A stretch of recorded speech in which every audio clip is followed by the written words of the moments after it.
Bienvenidos sean al podcast que reflexiona sobre la interculturalidad, el reconocimiento de otros saberes y las epistemologías del sur.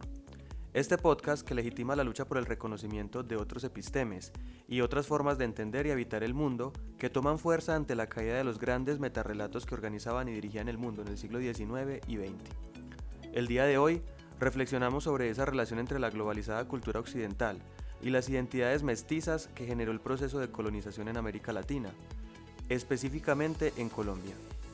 Dentro de este tema debemos decir que, aunque la lucha no es nueva, Homi Bhabha, el teórico postcolonialista indio, aporta un interesante argumento a la reflexión, y este tiene que ver con el hecho de que, si bien los países colonizadores negaron la cultura y la historia de los pueblos conquistados, también produjeron, y voy a citar textualmente, subjetividades híbridas y miméticas que escapan a la lógica maniquea del encuentro colonial.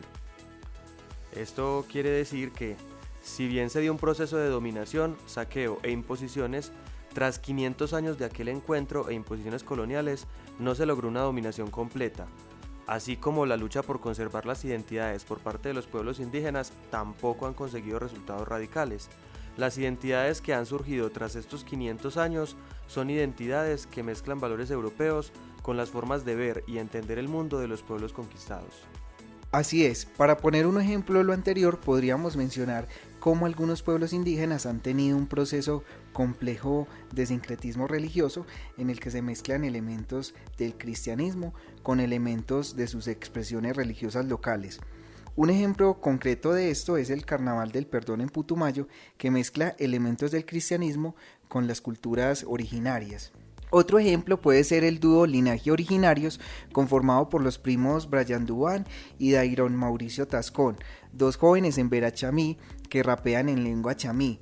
Si bien el rap se consolidó como un movimiento urbano de resistencia frente a la desigualdad social y racial, sigue siendo un movimiento que surge desde la civilización occidental, pero mezclarlo con las lenguas originarias y con elementos materiales de la cultura, como collares tejidos con chaquiras y coronas del mismo material, es un ejemplo de estas identidades híbridas que transforman elementos de la civilización occidental en una herramienta de lucha para conservar su lengua y sus epistemologías.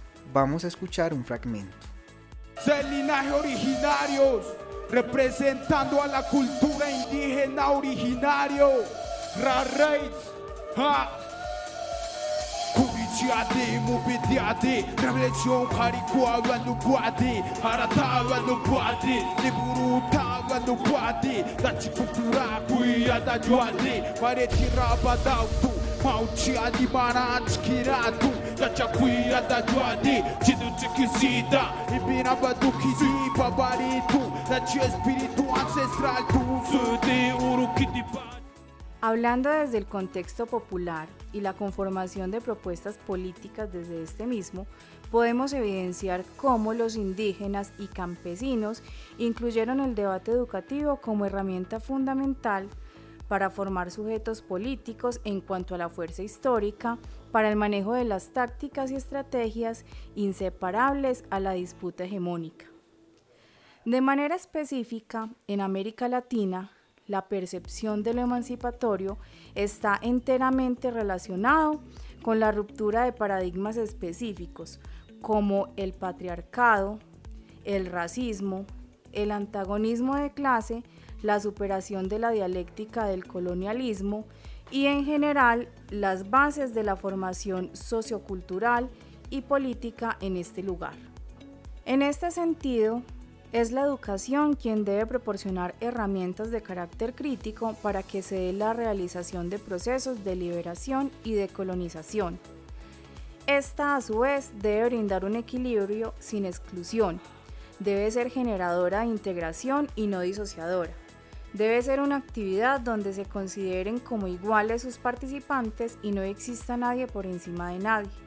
Pero las culturas y las prácticas de dominación siempre buscarán la construcción de una hegemonía, donde exista un superior y un subordinado. Un ejemplo claro de esto es lo que sucede con Oriente y Occidente, donde existe un tercer mundo no solo porque se haya descubierto, sino también por el énfasis que hace el discurso occidental en afirmarlo, en la insistencia de estar por encima del mismo. Para concluir, es necesario decir que el docente es uno de los primeros entes encargados en generar el cambio, en crear conciencia en los individuos, aunque para muchos sea difícil dejar de lado las prácticas de educación tradicional, ya sea por miedo al cambio y a la ruptura de paradigmas, o por no moverse de su zona de confort. Lo cierto es que el reto es grande y necesario.